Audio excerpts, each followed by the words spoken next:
The discovery of Earth and humanity has been so culturally significant that this presentation has been prepared by the Federal Ministry of Education in order to inform all members of society on the safety, reliability, and validity of the atomic generators that power our world today, with the hope that through understanding, our people will never succumb to the same fate as that of the ancient humans of Earth. We have learned a lot from the ancient humans. Every day archaeologists uncover more and more artifacts from Earth. The shiny box, an engineering marvel that showcased the humans' advanced understanding of electronics and particle physics. The endless stone rivers made of a durable and enduring construction material whose recipe was lost for centuries, only recently rediscovered. The Voyager, an ancient analog computer that demonstrated their proficiency in astronomy and mechanical engineering. With each artifact recovered, researchers learn more and more about the ancient humans, their way of life, their world views, their problems big and small, despite never truly becoming a spacefaring civilization. In many ways, ancient human technology is as ingenious today as it was during the height of Earth. Of all the technology so far recovered from these extinct peoples, none has been as useful and transformative to our world as that of their atom-powered generator designs. The humans called this design a triso fuel pebble bed, gas-cooled nuclear reactor, a long name indicative of a technology never fully embraced. Today we just call them atom-powered generators. These human-designed atom-powered generators have given us abundant clean energy, powering our cities, ships, spacecraft, and celestial colonies. Strangely, today, most scholars agree that it was the humans' failure to employ this technology of their own making that ultimately sealed their fate. Despite being the progenitors of such a marvelous design, the humans never actually implemented these atomic generators at scale. The exact reasons are not entirely known, but scholars today think that it mostly amounted to fear and misunderstanding.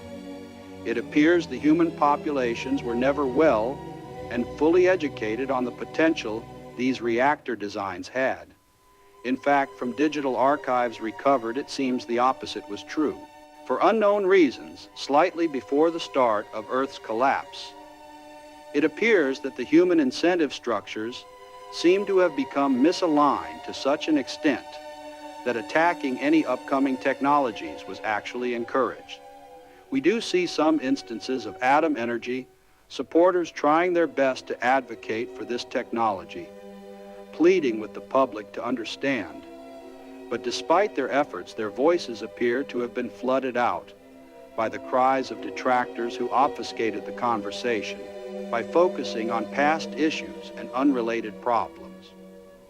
Shunning their experts, humanity shied away from the bright future they were so close to manifesting. Perhaps the light reminded them too much of atomic heat. They feared atom-powered weapons. They feared atomic meltdowns.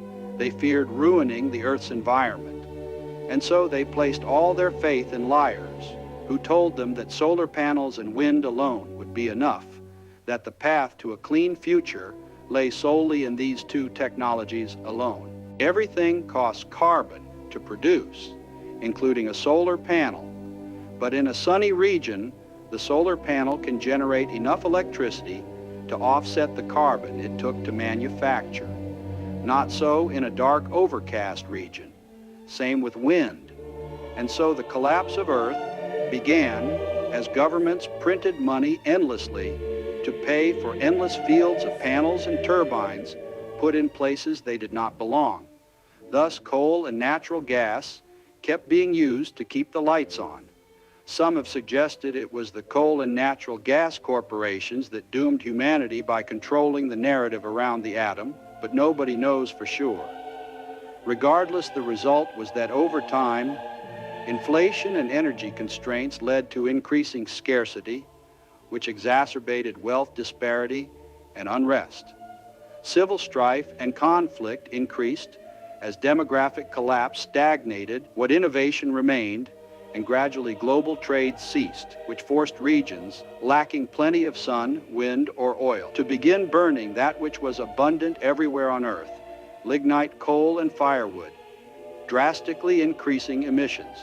For the wealthy and powerful who lived in areas where solar and wind was viable, it soon became apparent Earth would hit an ecological breaking point, and slowly they gave in to misanthropic nihilism.